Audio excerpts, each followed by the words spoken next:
The movie opens with the year 1945, where a military aircraft is flying through the sky, carrying two soldiers who are finally heading home after the end of World War II. They are flying directly over the Bermuda Triangle. Because of this, the instruments inside the aircraft start malfunctioning in a very strange way, and before they can fully understand what's happening, massive, gigantic birds suddenly appear out of nowhere and start slamming into the plane's windshield. The plane begins to shake violently, and realizing there's no way to save it, with no other option left, they grab their parachutes and jump. One of them manages to land on a nearby island, barely surviving the fall, but the second soldier isn't as lucky. As he's about to hit the ocean, something terrifying happens. A huge, monstrous crocodile bursts out of the water and in midair devours him instantly. From here, the story shifts forward by several years to another aircraft flying over the same region. Inside this plane, we meet a man named Hao, who is traveling with his daughter, Lin. But Hao is clearly not happy because Lin's boyfriend, Shen, is also on the flight. But before things can escalate further, the plane suddenly starts shaking violently. The turbulence hits hard, and all the passengers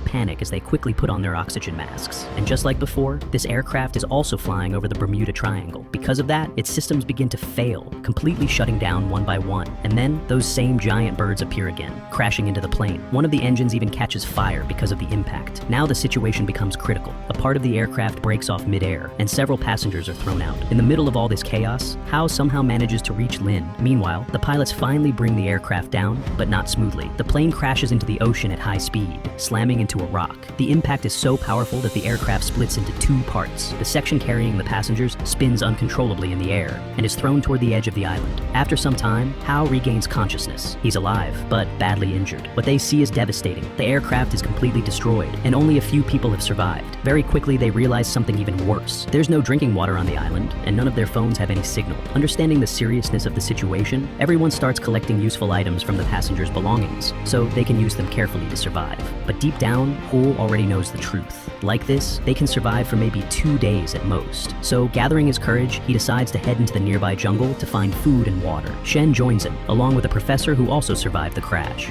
As they move deeper into the jungle, after walking for some time, they come across a small hut. It looks like it was built by the same soldier who survived the crash back in 1945. Inside the hut, they find several weapons, and also a diary written in English. After reading it, the professor reveals something disturbing. According to the diary, this island is home to giant, monstrous creatures. Hearing this, Ho immediately becomes tense. He and Shen rush back toward the shore to warn the others. Meanwhile, back at the crash site, a man named Feng is arguing with a flight attendant over the last remaining bottle of water, and another man named Li steps in and starts attacking Feng. Both of them end up fighting near the ocean, and one of the other survivors tries to stop them, while the rest of the people just stand there, watching like it's some kind of show. Eventually, Li's pregnant wife Jia comes forward and pulls him away from the fight. At the same time, the other man manages to separate Feng from Li, but just then, something in the water catches someone's attention. There's movement in the ocean, and within seconds, a massive crocodile suddenly attacks the man who was trying to stop the fight, killing him instantly. Now completely panicked, Li leads the group away from there. A little later, when Hao, Shen, and the professor arrive at the shore, they notice the giant footprints of the crocodile. Realizing what they're dealing with,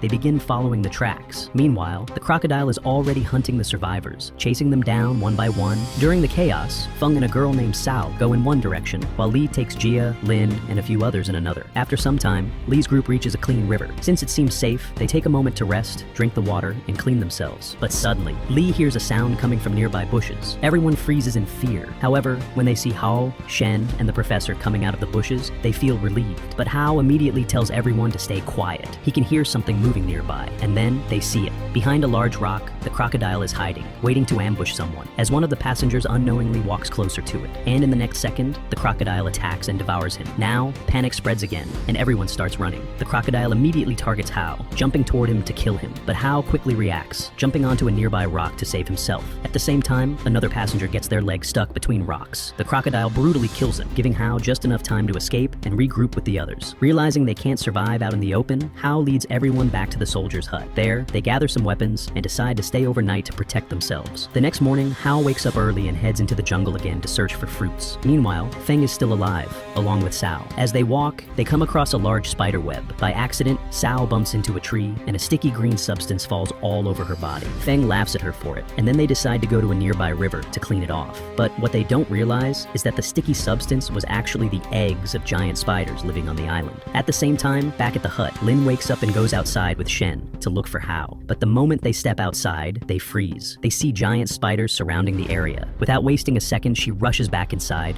and wakes up Jia and Li. They quickly realize the only way to survive is to move quietly quietly, without drawing attention. So Lee picks up a stick and slowly leads everyone forward, trying not to make a sound. But then, a drop of sticky spider saliva suddenly falls onto one of the men. He panics, and in that exact moment, a spider attacks him and kills him right in front of everyone. Everyone starts running for their lives. The spiders immediately begin chasing them. Their screams echo through the jungle, and those screams reach Huo, who is not too far away. The moment he hears them, he instantly understands something is wrong and starts running back toward the group. Meanwhile, the others keep running, desperately trying to escape. But suddenly, one of the spiders blocks their path, forcing them to stop. It lunges toward Jia and Lee, trying to attack. At that moment, the professor steps forward to save them. He throws a stone at the spider, hitting it directly. The professor quickly separates from the group and runs deeper into the jungle. Before Lee and Shen can go after him, more spiders appear, forcing them to run in another direction. Soon, they hide inside nearby bushes, holding their breath, waiting for the spiders to leave. After some time, the spiders climb up onto the trees above them, searching.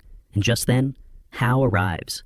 He sees everyone hiding, but also notices the spiders right above them. Instead of going toward the group, he looks at the spiders and then suddenly shouts loudly, drawing all their attention toward himself. Because of this, the spiders immediately chase him instead, giving the others a chance to escape safely. Hao runs as fast as he can, eventually making his way back to the hut. Inside, he finds the professor, who had also barely made it back alive. But outside, the spiders are still there, waiting. When Hao and the professor don't come out, the spiders begin attacking from outside. During this struggle, the professor gets badly injured. He doesn't survive. Now alone, Hao becomes the next target. The spider attacks him, forcing Hao to break through the wall and escape outside. Then, pulling out a grenade, he removes the pin and throws it at the spider, killing it in a powerful explosion, and escapes from there. Meanwhile, Lee continues leading the group forward, and soon they reach a small river. But as they try to cross it, the crocodile attacks. This time, it targets Lin. Seeing this, Shen immediately jumps in front of her, trying to save her, even if it costs him his life. But just before the crocodile can reach him, Hao arrives and pulls Shen away, saving him. The crocodile lunges at him, but ends up falling back into the water. For now, it retreats. After this, Lin, overwhelmed with emotion, hugs Hao and apologizes for her earlier behavior. On the other side, Feng and Soul also reach a clean water source. As Sao starts washing herself, the crocodile suddenly attacks from underwater. Sao grabs Feng's leg for help, but instead of saving her, Feng kicks her away, leaving her to die as the crocodile drags her underwater. Back in the jungle, Hao and the others continue moving, and eventually come across the wreckage of the plane that crashed back in 1945. While searching it, Hao finds a machine gun, and also a radio. Unfortunately, the radio is not working properly, but with Lin's help, they manage to establish contact with the military and inform them about the island. The military agrees to send help. Hao leads everyone toward the shore. They unexpectedly run into Feng, who is somehow still alive. Everyone is surprised to see him. Before moving forward, Hao gives him a clear warning to stay away from Lin and Shen. After walking for some time, they reach a large river. To reach the shore, they have to cross it. But Jia, being pregnant, cannot swim. So, after thinking for a moment, Hao and the others build a simple raft for her. Hao ties a rope to the raft and swims across to the other side. The plan is to pull the raft across using the rope. Everything seems fine, until suddenly, Hao senses something is off. He looks into the water and sees the crocodile rushing toward them at high speed. Everyone panics and starts moving faster. Hao quickly helps Shen and Lin get out of the water. Feng, terrified, swims back to the original side. Seeing the crocodile getting closer, Lee makes a decision. He pushes Jia's raft forward as fast as he can and sacrifices himself. But seeing Lee's sacrifice, she completely breaks down. Now, even Feng returns to their side as the crocodile approaches once more. Hao immediately tells everyone to run and stays behind, firing the machine gun at the crocodile. Hao also starts running. The crocodile chases him relentlessly, getting closer and closer. The crocodile then moves toward the others. While running, Feng stumbles and falls. Lin comes back to help him, but seeing the crocodile approaching, he pushes Lin toward the crocodile and runs away. But just before the crocodile can attack her, Hao arrives again, firing at it and drawing its attention away. This gives Lin a chance to escape. Hao keeps firing, injuring the crocodile. But during the chaos, one of the bullets accidentally hits Feng. Feng watches in horror as the crocodile approaches him. At the same time, Lin gets tangled in the crocodile's tail and is dragged along. Feng, overwhelmed with fear, suffers a heart attack and dies on the spot. The crocodile then devours him. Hao and the others follow it. By nightfall, they reach a cave, and inside, the crocodile is resting. Inside the cave, the crocodile is lying there, completely still. Shen quietly tells Jia to leave the cave. Meanwhile, Hao carefully begins moving toward the crocodile's tail. And then, near the tail, he finds Lin. She's alive. But at that exact moment, the crocodile is waking up. It begins moving, and now it's coming straight toward them. Hao immediately immediately starts firing at it again. That moment gives Shen the chance he needs. He quickly reaches Lin and starts taking her out of the cave. Meanwhile, Hao keeps drawing the crocodile deeper inside. Outside, Shen manages to bring Lin out and leaves her with Jia. Without hesitation, he grabs an axe and goes back inside the cave to help Hao. Inside, Hao continues firing at the crocodile, but his bullets are running low. Just then, he hears Shen's voice outside. Ho immediately shouts at him, telling him to find the grenade, because that's their only chance to kill this monster. After a tense moment, he finally finds the grenade. Without wasting a second, he runs back toward the crocodile. First, he throws his axe at it to grab its attention. The crocodile turns toward him, ready to attack, and at the perfect moment, Shen throws the grenade directly toward its mouth. The grenade explodes. The blast shakes the crocodile from the inside, and within seconds, it collapses to the ground. Silence fills the cave. Hao slowly comes out from his hiding spot. In that moment, Hao finally accepts him, even giving him permission to date Lin,